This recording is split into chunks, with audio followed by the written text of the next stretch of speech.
La France n'a toujours pas de budget pour 2025, ce qui plonge notamment les propriétaires et les futurs propriétaires un petit peu dans le flou entre la hausse des frais de notaire qui ressurgit, le retour potentiel et potentiellement ambigu de la taxe d'habitation et puis les nouvelles règles du DPE, le diagnostic de performance énergétique. C'est vrai que les sujets d'inquiétude ne manquent pas. Bonjour Jérôme. Bonjour David. Tous mes vœux, bonne année. Tous mes vœux. Maître Jérôme Barret, avocat associé au sein du cabinet Yards. Des réformes fiscales, il y en a tous les ans, il y en aura sûrement encore qui seront votées si ce budget est voté. Il y a cette question des frais de notaire, enterrés, ressortis. Là, de nouveau, c'est peut-être dans l'équation budgétaire.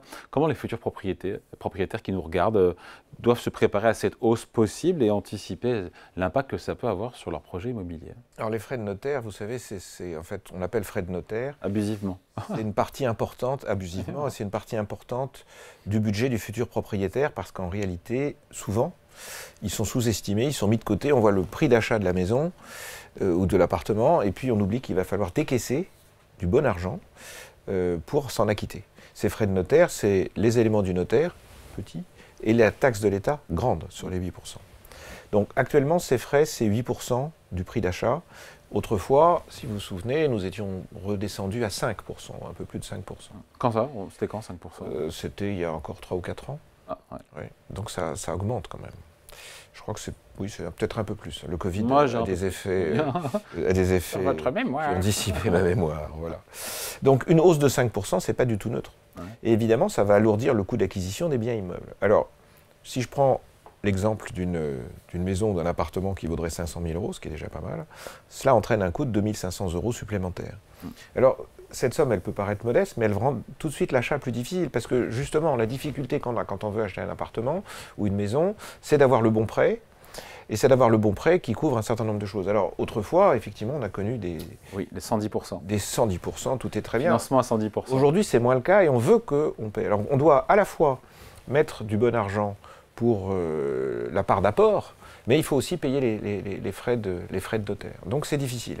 Donc disposer de cette trésorerie, ça peut diminuer l'apport personnel. Donc dans ce contexte, il faut essayer d'anticiper et voir comment dans son plan de financement, ou qui peut vous aider familialement, et adapter son prêt immobilier en conséquence. Alors, tout à fait entre nous, puisqu'on est juste entre nous. Hein. Non, tout ceci, moi, ça m'appelle quelques remarques.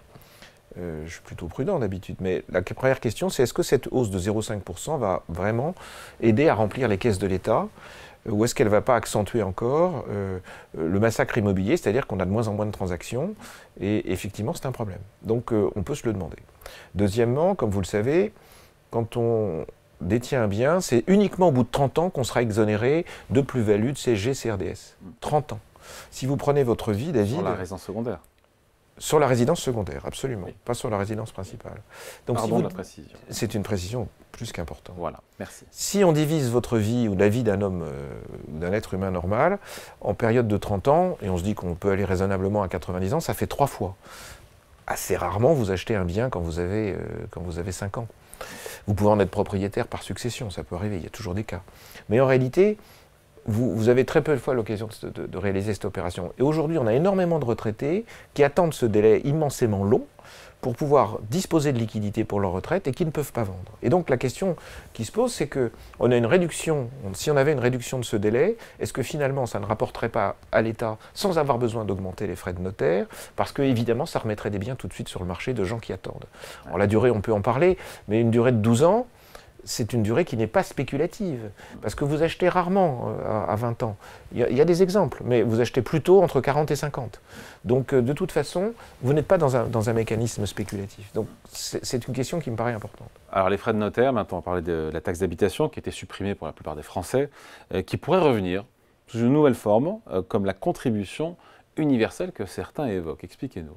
Alors c'est effectivement, je vois un point qui suscite, je le vois dans vos yeux David, un point, la taxe d'habitation qui suscite de l'inquiétude. Mais on le voit depuis le début parce que c'est une FBI, une fausse bonne idée, dans la mesure où cette suppression, elle a bien été accueillie par les Français, par les Français locataires, un peu moins par les Français propriétaires, puisqu'elle a entraîné un manque à gagner qui est de l'ordre de 20 milliards d'euros pour les collectivités locales, environ. Et donc on a un glissement pratique qui s'est opéré de la taxe d'habitation qui n'était pas recouvrée, qui n'était plus exigée, et qui est allé glisser vers la taxe foncière, en augmentant fortement la taxe foncière, et on le voit depuis 3 ans, c'est des pourcentages énormes. Donc pour combler ce déficit, et puis ça crée une distorsion entre les usagers, si vous voulez, puisqu'il y en a qui habitent une résidence principale et qui ne paient pas pour la voirie, qui ne paient pas pour les feux rouges, qui ne paient pas pour l'administration de la commune, et puis il y en a d'autres qui ne sont pas toujours là, parce que c'est leur résidence secondaire, et qui paient plus que ceux qui sont toujours là. Ouais. Donc ils usent moins le pavé, si je puis dire. Donc il y a quand même quelque chose qui ne va pas. Donc pour combler ce déficit, il y a certains élus ont réfléchi et ils plaident en faveur de la création d'une CTU, donc c'est ce que vous évoquez, la contribution territoriale universelle, qui serait appliquée à tous, qu'ils soient propriétaires, locataires ou même aux entreprises. Donc en théorie, cette réforme, elle permettrait de mieux financer les services publics locaux et peut-être de renforcer l'autonomie des maires, mais peut-être que politiquement, ce n'est pas ce qu'on souhaitait. Là encore, je me mouille. Donc ce principe, il semble logique, mais les implications fiscales ne sont pas aussi simples, puisque c'est de nouvelles sources de financement pour les collectivités locales, on comprend bien, mais c'est un enjeu qui réside dans la manière dont on va à nouveau calibrer et prélever cet impôt. Et on n'en sait rien pour l'instant. On n'en sait rien. Et il ne faudrait pas que ce soit le taux, à nouveau, il faudrait pas que ce soit un nouveau fardeau ou que ce soit finalement un IFI pour tous, puisqu'on ajouterait une taxe sur le... Donc cette question-là, elle était en suspens et les modalités vont tout changer, même si l'idée est assez bonne, on peut le dire. Bon, taxe d'habitation qui serait transformée en contribution territoriale universelle, les frais de notaire, maintenant les diagnostics de performance énergétique. Bon courage pour les propriétaires ou ceux qui veulent le devenir, qui nous regardent. Ça, vrai. Et qui, voilà...